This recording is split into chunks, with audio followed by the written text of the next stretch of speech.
On the count of what? Isn't it Ralph? No, it's Ray. Ray? We confirmed this before you got here. Okay, good. Do you want to turn around and sit down before I?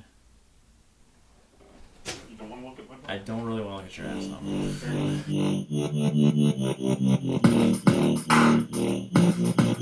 All right, back for another episode of Watch Culture, the show where we, and by we I mean me, give you recommendations on movies you should be watching. I don't know if you guys have noticed, but the back of my walls are looking a little sparse.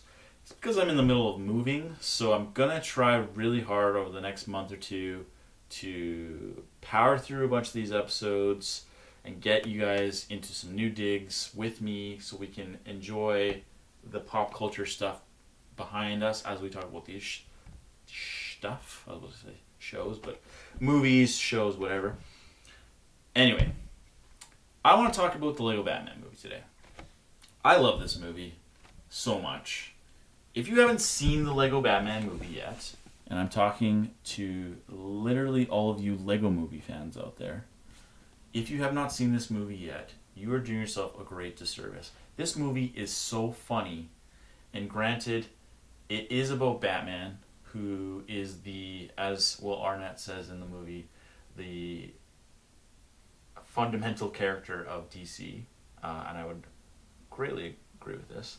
This movie is a meta exploration, tons of digs, tons of references about Batman's history, and it makes fun of Suicide Squad and Batman v Superman, like wholeheartedly, obviously, and it pokes at all of the times that every director has decided to talk about Batman's backstory and how his parents died.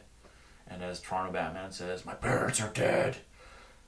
He makes a lot of fun of that kind of stuff in this role. Chris McKay is the director, first time director, does an excellent job. It is rated fairly highly on Rotten Tomatoes and IMDb. It has Rosario Dawson in it, who I love. It has Michael Cera in an excellent turn as Robin. You got Ray Fiennes as Alfred. You have Zach Galifanakis as the Joker. And okay, so let's just talk about Zach Galifanakis for a second in this movie. His relationship with Batman is so funny because it acknowledges the fact that Joker and Batman are like two peas in a pod. They are each other's perfect rivals and they cannot be without each other. And realistically, every other rogue in Batman's gallery is so insignificant compared to the Joker. And this movie directly tackles what fans of Batman have been saying for decades. And it does it in a really funny way. I would say it's very silly and fun and very family-oriented and very lighthearted.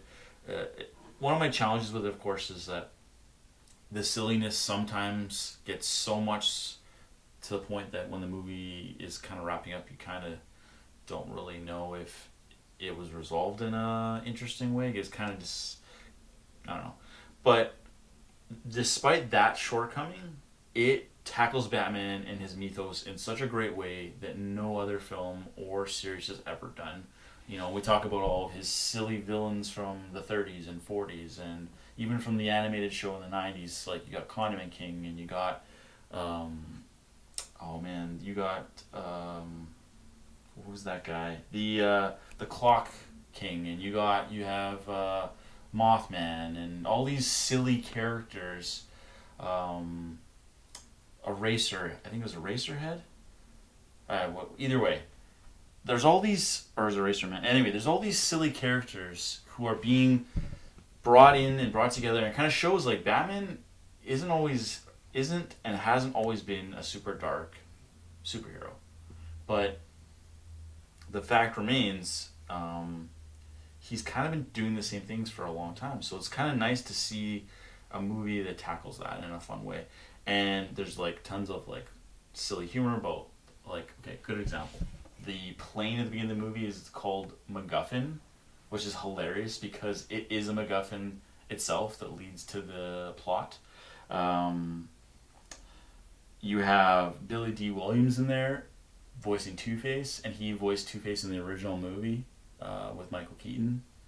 and well, not voiced. He played Harvey in the original movie, but you have all these different things that kind of nod to the history of Batman, and I think you're kind of doing yourself a disservice if you're a Batman fan and you don't watch this. And I don't know what else to say. I mean, you should watch it. So this is Watch Culture. Watch this movie.